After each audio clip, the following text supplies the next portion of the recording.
មកលេងសើចច្រើនលើកច្រើនសាប្រើពីសន្យាទាំងចិនដាមិនដែលភក្តីចង់ចេះស្មងដែរតែមិនអាចកែប្រែនិស្ស័យទុំលបបោកស្រីហើយដងដៃឲ្យគេទឹកភ្នែកយំនៅក្នុងចិត្តលាក់ធានពិតនឹងសង្សារថ្មីខំរៀនភក្តីកែនិស្ស័យអាក្រក់ពុនពេចាប់ពីស្នេហ៍អូនបងក៏ចាប់ចេះហូរទឹកភ្នែក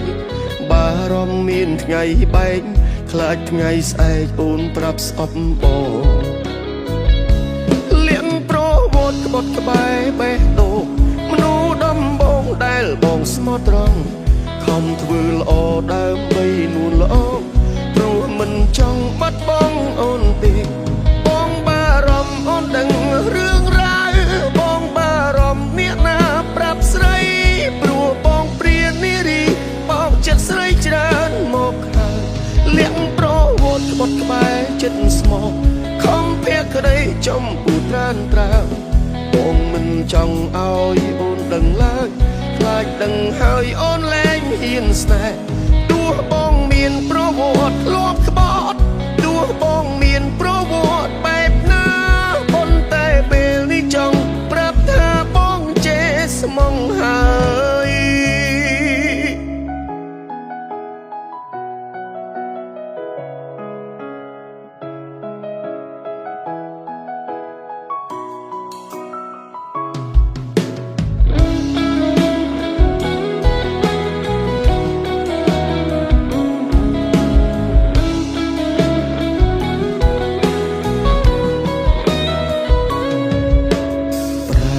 ពីស្រឡាញ់មកលេងសើចច្រើនលើកច្រើនសា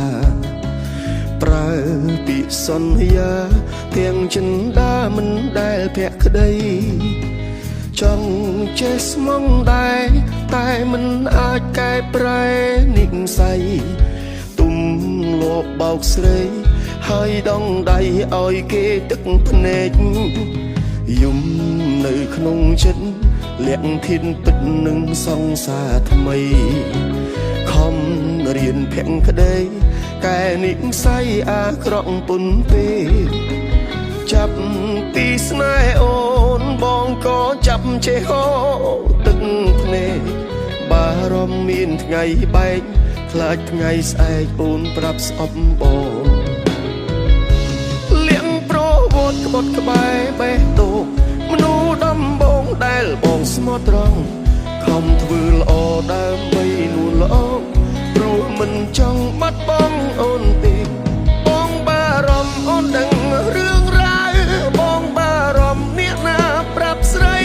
ព្រោះបងព្រាននារីបោកចិត្តស្រីច្រើនមកហើយលៀងប្រវត្តិក្បត់ក្បែរចិត្តស្មោះខំភក្តីចំពូត្រានត្រាវបងមិនចង់ឲ្យអូនដឹងឡើយខ្លាចដឹងហើយអូនលែងហ៊ានស្នេហ៍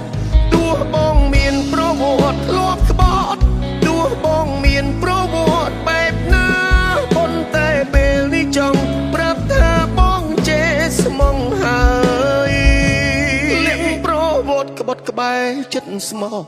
ខំភក្តីចំពូត្រានត្រាយបងមិនចង់ឲ្យអូនដឹងឡើយខ្លាចដឹងហើយអូនលែងហ៊ានស្នេហ៍ទោះបងមានប្រវត្តិធ្លាប់ក្បត់ទោះបងមានប្រវត្តិបែបណាប៉ុន្តែពេលនេះចង់ប្រាប់ថាបងចេះស្មងហើយទោះបងមានប្រវត្តិធ្លាប់ក្បត់ទោះបងមានប្រវត្តិបែបណា